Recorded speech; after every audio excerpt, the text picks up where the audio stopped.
जिंदा लाशें की किस्त 4 में खुश आमदीद। आइए अपनी कहानी को वहीं से शुरू करते हैं जहां से छोड़ा था। याद रखें प्रोफेसर, आम मैदान जंग में सिपाही बड़ी तादाद में बवक्त नहीं मरते। लाशें यूं ढेर नहीं होती। कई घंटे, कई दिन, कभी हफ्ते गुजर जाते हैं बगैर खून बहाए। और जब लड़ाई शिद्दत इख्तियार करती है तब भी मरने वालों की तादाद निस्बतन कम होती है। लेकिन यहाँ सब कुछ मुख्तलिफ था। हर सिमत मीलों तक मौत मौत मौत, सिर्फ बेजान सख्त मौत और खून ही खून। मैं वजाहत नहीं कर सकता। जैसा कि मैं पहले कह चुका हूँ, मेरे ख्याल में इंसान को अपनी नजात खुद हासिल करनी होती है। जो लोग गुस्से की हालत में मरते हैं, उनकी रूहें तब तक आज़ाद नहीं हो सकती जब तक वो अपने अंदर भरी नफ़रत को ख़त्म ना कर लें। खुदा ने अपनी लामहदूद दानाई में ये हौलनाक मंजरनामा पूरी दुनिया पर मुसल्लत करना मुनासिब नहीं समझा। इसलिए उसने ये सुनसान बेआबाद वादी मखसूस कर दी जहां मुर्दा लोग अपने दुनियावी बंधनों को तोड़ सकें, और जब उनकी दीवानगी खत्म हो जाए तब वो सुकून से अगली दुनिया की तरफ रवाना हो सकें।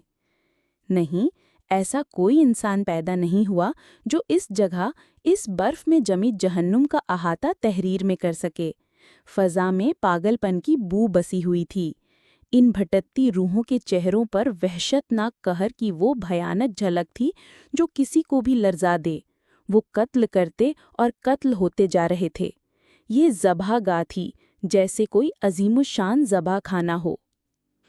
और फिर वो बहादुरी के मनाजिर जो मैंने देखे, नाकाबिले यकीन, शानदार, तारीख इन्हें भी कलमबंद नहीं कर पाएगी। वो मुंजमद खून की बहादुरी।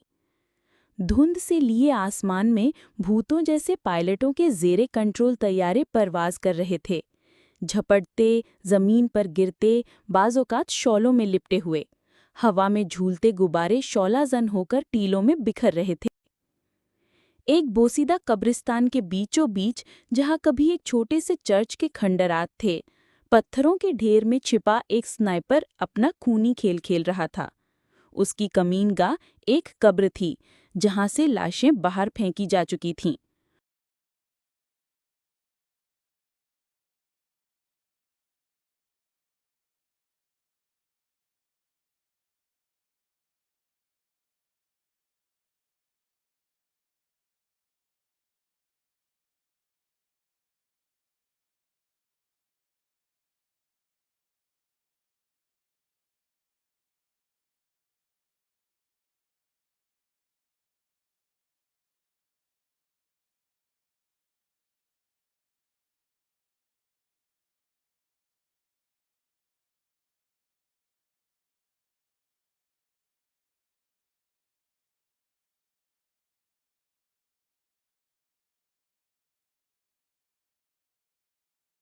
मैंने देखा एक गिरोह स्नाइपर की तरफ बढ़ा।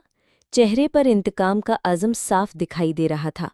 उनका महबूब कर्नल उसी स्नाइपर की गोली का निशाना बना था। वो कई दिनों की तलाश के बाद उस कातिल को ढूंढ निकालते हैं। एक नौजवान सिपाही जो कर्नल का खादिम रह चुका था, झपट कर उस पर सवार हो गया। चाकू नीचे ऊपर एक ही रफ्तार से उसके जिस्म में घुस रहा था, जब तक उस बदनसीब की चीखें फिजा में गूंजती रहीं, चीखें जो इस रात के सुकूत को जहन्नम में बदल गईं। जब वो नौजवान उस मुर्दा जिस्म पर अपनी कार्रवाई मुकम्मल कर लेता है, जिसकी आंखें शीशे की मानिंद बेहस थीं और खाली खला में घूर रही थीं, तो उसने निहायत इत्मीनान से अपना चाकू दुश्मन की वर्दी से साफ किया, और इस छोटे से गिरोह के चेहरों पर इंतकाम की लीक, वो खूनख्वार वहशत, क्या मंजर था।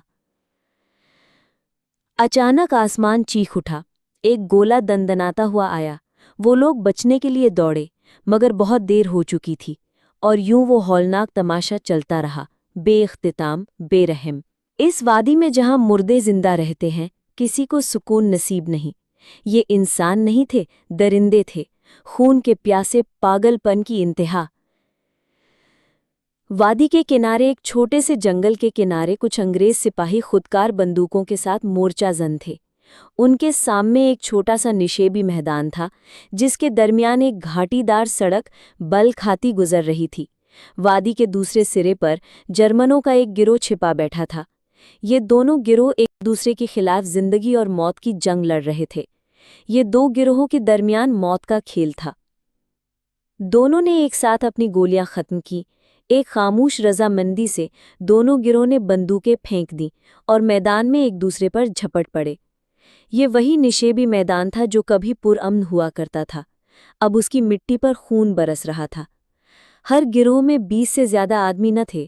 ہاتھا پائی ہو رہی تھی، چاقو، لاٹھیاں، پتھر، ریوالور، ننگے ہاتھ، جو کچھ ہاتھ لگا اسی سے لڑائی، جیسے غاروں کے زمانے کے انسان ہو، نہ کوئی رحم کرتا نہ مانگتا۔ آخرکار دونوں طرف سے کوئی بھی زندہ نہ بچا، صرف لاشوں کا ڈھیر، کچھ مردہ، کچھ آخری سانس لیے۔ پھر خاموشی چھا گئی، اور تب وہ مردے دوبارہ اٹھ کھڑے ہوتے اور وہی وحشیانہ منظر دوبارہ شروع ہو گیا۔